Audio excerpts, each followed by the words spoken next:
नमस्कार दोस्तों, जय हिंद। द बोरिंग डायरी के एक नए एपिसोड में आपका स्वागत है। आशा करता हूँ आप सभी बढ़िया होंगे।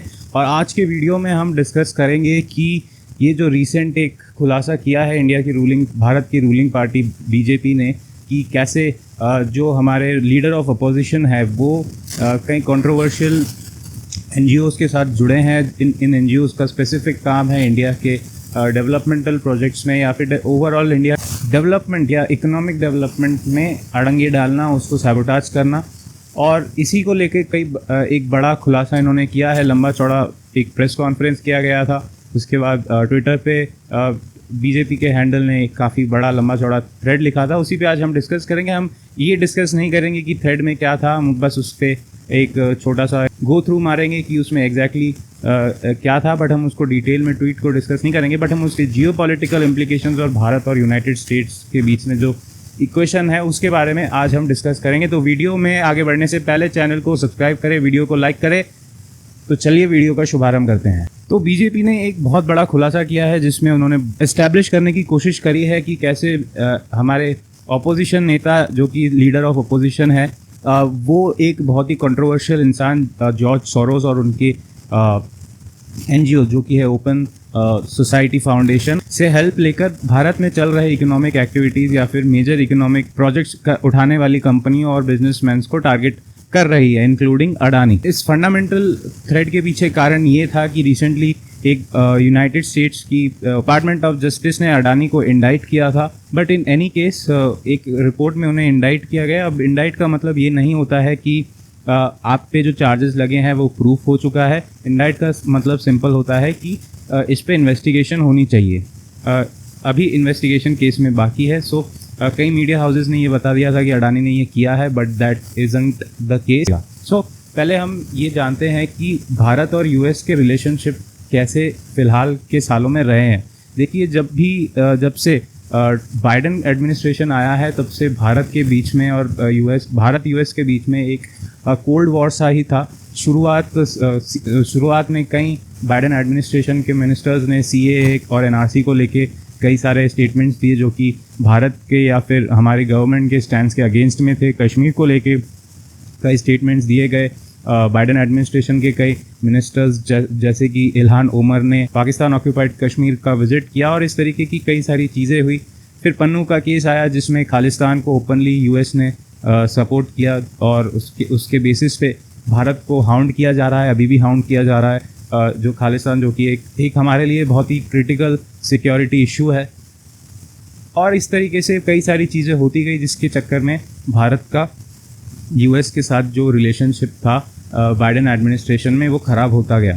अब आप आगे बात करें, ये तो जो डायरेक्ट केसेस थे। इनडायरेक्ट केसेस में यूएस का जो एक्टिव इन्वॉल्वमेंट था हमारे ईस्ट में, जो छोटा सा देश है उसमें इंस्टेबिलिटी लाके इंडिया के ओवरऑल सिक्योरिटी सिनेरियो और स्ट्रेटेजिक जो हमारा ऑब्जेक्टिव है इन एशिया पैसिफिक उसको हिंडर करने का, उसमें यूएस का बहुत बड़ा रोल है।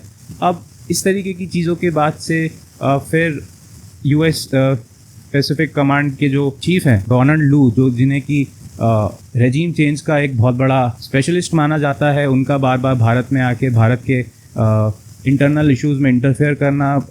इलेक्शन से पहले यूएस डिप्लोमेट्स इंडियन अपोजिशन के लोगों से मिलती है। मैं बात कर रहा हूँ कश्मीर के इलेक्शन के पहले। फिर हैदराबाद में कुछ पॉलिटिशियंस से एक्टिवली यूएस डिप्लोमेट्स मिलते हैं। तो कई लोग इसे बोलेंगे कि ये जनरल मीटिंग्स होती हैं, बट जिस हिसाब से हमारे रिलेशंस चल रहे हैं उसमें ये नहीं बोला जा सकता है कि ये नॉर्मल मीटिंग्स थी। ये एक बहुत ही सोफिस्टिकेटेड रेजिम चेंज ऑपरेशंस का एक पार्ट था।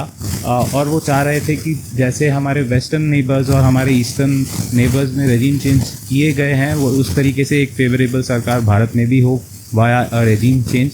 हालांकि वो हो नहीं सका। एक जो रूलिंग पार्टी है उसको एक धक्का ज़रूर लगा लोकसभा इलेक्शंस में, बट हाल ही में हुए हरियाणा और महाराष्ट्र में जो इलेक्शन, जो मेजर स्टेट्स थे, उसके अलावा झारखंड में भाजपा की हार हुई है और कश्मीर में भी खैर भाजपा कभी थी नहीं, but they have improved their tally. But overall जो महाराष्ट्र और हरियाणा जो कि दो सबसे बड़े इंडस्ट्रियलाइज स्टेट है, इंडस्ट्रियलाइज स्टेट में भाई बीजेपी की जो जीत है उसने एक तरीके से एक ब्रीदिंग स्पेस बीजेपी को दे दिया है to counter these interference of Western powers to create instability in India. अब वो क्यों चाह रहे हैं ऐसा? देखिए, भारत का जो यूक्रेन को लेके स्टैंड रहा है वो बहुत ही न्यूट्रल रहा है, और इन केसेस हमने और साथ ही में हमने रशिया से एक्टिवली सारे हमारे रिलेशंस जो कि है पेट्रोल हो, वेपन्स हो, उसको हमने और बेटर ही किया है।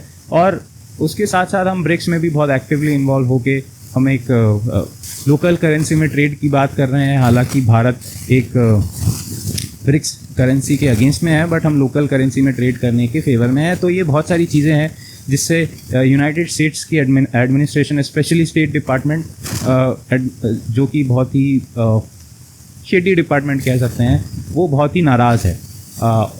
नाराज़ कहना सही नहीं होगा, वो बहुत ही उन्होंने हमें एज सच एक एंटी यूएस कंट्री के रूप में देखना चालू कर दिया है, और इसलिए वो चाहते हैं कि भारत में इंस्टेबिलिटी आए। अब जो रेजिम चेंजेस ऑपरेशंस होते हैं उसमें एक बहुत बड़ा रोल होता है प्रोटेस्ट का, और उसके साथ साथ एनजीओज का। तो OCCRP का जो नाम आया है वो इसी तरीके का एक एनजीओ है जिसे कि जॉर्ज सोरोस की ओपन सोसाइटी फाउंडेशन और United state department actively fund करती है, डायरेक्टली या इनडायरेक्टली। और बाद में ये OCCRP बहुत सारे न्यूज़ चैनल और सोशल मीडिया इन्फ्लुएंसर्स और इनको हायर करती है to pedal their agenda. Most in this case this is very anti India agenda. अब ये चीज़ जब कही गई है बाय द रूलिंग पार्टी, तो हम ये कह सकते हैं ये एक भारत का ऑफिशियल स्टैंस है इस मैटर पे, और यूनाइटेड स्टेट्स की स्टेट डिपार्टमेंट को डायरेक्टली नेम किया गया है। और हालांकि मैं ये भी बताते चलूँ, ये जो इन्होंने बीजेपी ने जो रिपोर्ट साइट की है वो मीडिया पार्ट नाम की एक फ्रेंच न्यूज़ ऑर्गेनाइजेशन है, इन्वेस्टिगेटिव जर्नलिस्ट और ऑर्गेनाइजेशन है, और इन मीडिया पार्ट ने रफाल की स्टोरी भी ब्रेक की थी। सो मुझे इस सोर्स पे एज सच बहुत ज़्यादा भरोसा नहीं है, but in any case this is politics, यहाँ पे कुछ भी हो सकता है। सो अगर हम बोले कि अगर हम देखें कि बीजेपी ने डायरेक्टली यूनाइटेड स्टेट्स की स्टेट डिपार्टमेंट को नेम किया है इस खुलासे में, इंक्लूडिंग उस रिपोर्ट में भी ये बोला गया है कि स्टेट डिपार्टमेंट इस तरीके की शेडी ऑपरेशंस में इन्वॉल्व होती है। तो भारत ने जब इस तरीके से नेम किया है, इसका मतलब ये होता है कि ये जो सैंक्शन हुआ है, कि अलाउ किया गया है, ये टॉप मोस्ट लेवल से, यानी कि हमारे PMO से और जितने भी बड़े हमारे लीडर्स हैं या फिर मिनिस्टर्स हैं, उनसे ये परमिशन मिली है कि हाँ हम ये बोल सकते हैं। तो ये एक तरीके से इसे भारत का ऑफिशियल स्टैंड भी माना जा सकता है। और ये इसलिए अब आया है क्योंकि बाइडेन एडमिनिस्ट्रेशन अब आउटगोइंग है, वो हार गई हैं, उसके बाद ट्रंप एडमिनिस्ट्रेशन आ रहे हैं, और ट्रंप से एक्सपेक्ट किया जा रहा है कि it will be a better administration in terms of handling India US relationship. But जाने से पहले भारत इंश्योर कर रहा है कि बाइडेन एडमिनिस्ट्रेशन को ये पता रहे कि हम उनके बारे में क्या सोचते हैं और भारत के क्या ख्याल है इसके बारे में। मुझे पता है कई लोग ये बोलेंगे कि BJP stance is not India stance, but ये बीजेपी का प्रेस कॉन्फ्रेंस था।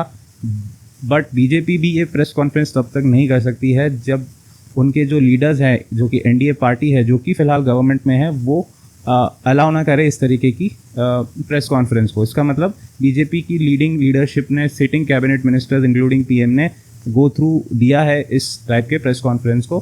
सो हम कह सकते हैं कि ये एक तरीके से ऑफिशियल स्टैंस ही है।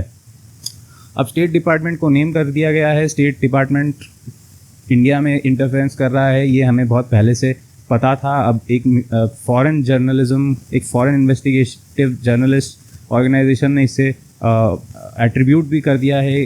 तो हम कह सकते हैं कि जो रिलेशंस है when Democrats are in power, तो वो ओबामा को छोड़ के इन जनरल हमेशा डाउनवर्ड ट्रेजेक्ट्री में ही रहते हैं। Republicans are more balanced. मैं ये नहीं कह रहा वो अच्छे होते हैं, but they are more balanced. इनके साथ डील किया जा सकता है, ट्रांजैक्शनल होते हैं।